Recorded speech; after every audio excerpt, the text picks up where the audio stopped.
unbelievable cruise deal turned out to be just that. And now customers who booked with the travel agency suspected of credit card fraud are fighting to get their money back. WMAR 2 News' Mallory Safaste first broke the story of the Hopkins Travel Services in September and recently found out that those customers are now facing a new roadblock in getting their refunds. She spoke with an attorney about what people can do in these situations. Fortunately, a number of people were refunded by the cruise line, no questions asked. But if you were charged directly by Hopkins Travel Services, it can be trickier. Adding to the complexity, Diana Hopkins has filed for bankruptcy. It's a cruise nightmare with no port in sight. Travelers like Karen Regan getting friends, family, yacht club members to sign up for a buy one, get one free deal that tanked. I ended up with 57 cabins booked on this cruise. Diana Hopkins of Hopkins Travel Services pushed a deal she couldn't deliver. Norwegian Cruise Line canceling all of her reservations after suspecting credit card fraud and sending customers invoices showing dozens of different payment methods used to book their cruise.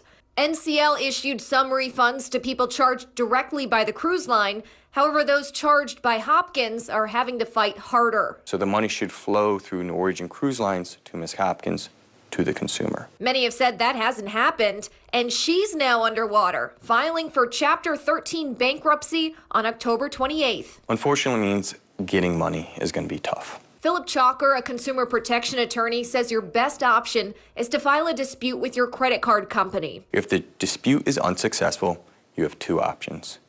You can go seek an attorney, or you can reach out to a government organization, such as the Consumer Financial Protection Bureau, who can then lodge another dispute with your credit card company on your behalf. Florida also requires sellers of travel to be bonded, but only up to $25,000. Considering there are numerous individuals that were victimized by this travel agent, they would be competing with every other person that was victimized for a refund through this bond. We also learned that in August, Hopkins began encouraging people to pay with cash, implementing a 3% processing fee for credit cards. For the people that paid cash, the best thing you can do is file a lawsuit. Lawsuits cost money, and now that she's in bankruptcy proceedings, even if you win, you may not get what you're owed.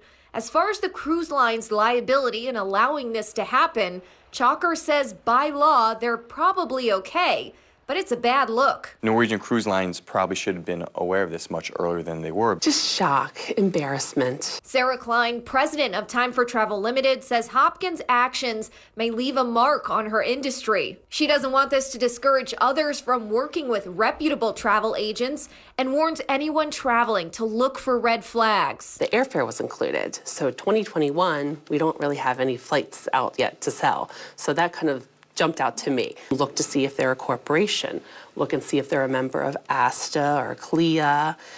Just affiliations are huge, and just how many years in business. So your relaxing trip doesn't turn into a back and forth battle for your money. If you find yourself in this position or a similar one, push back with your credit card company. If they first deny your dispute, try again. Send them copies of all documents and receipts that you have. We also reached out to various credit card companies about their policies. You can find their responses on our website, wmar2news.com/matterformallory.